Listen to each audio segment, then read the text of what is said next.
आज आपण आंबट गोड तिखट या चवीची मस्त अशी खमंग कढीपत्त्याची चटणी पाहूया। आता कढीपत्त्याची चटणी कशी बनवायची याची रेसिपी शेअर करते, व्हिडिओ नक्की पहा।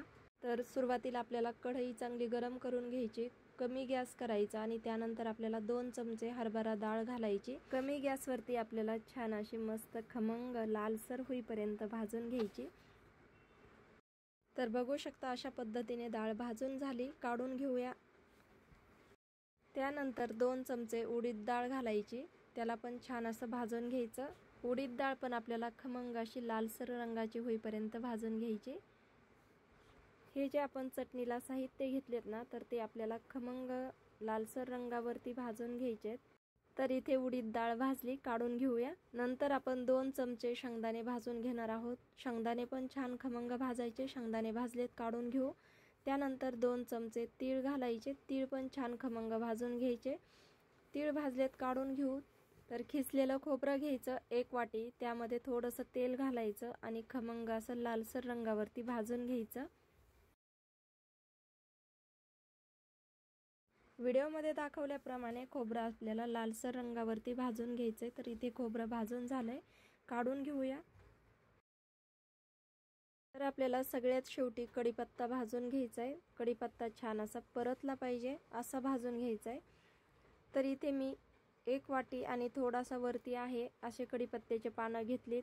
तर माझी कढई छोटी आहे, त्यामुळे मी थोडे थोडे करून याला परतून घेणार आहे। कढीपत्ता करपला नाही पाहिजे, आपल्याला परतून घ्यायचा आहे, म्हणजे कडक असा तळून घ्यायचा आहे।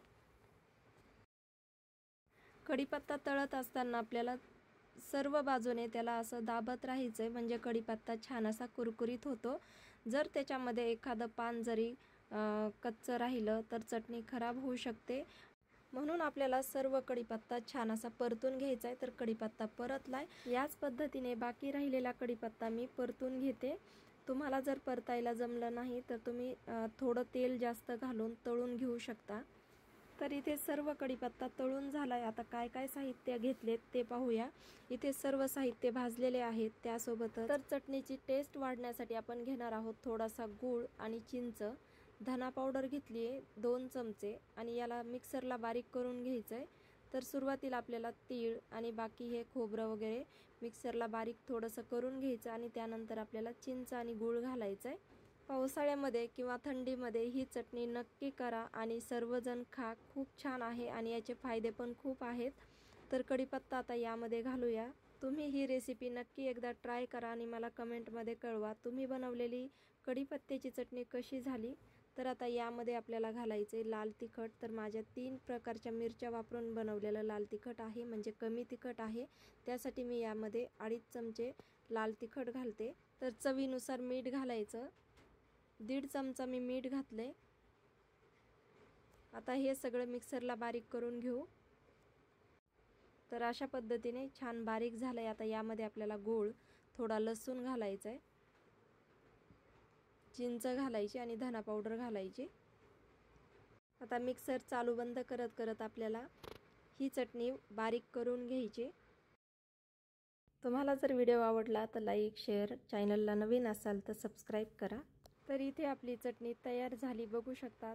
आंबट, गोड आणि तिखट भरपूर असा कढीपत्ता घालून बनवलेली चटणी मस्त अशी खमंग, नक्की ट्राय करा।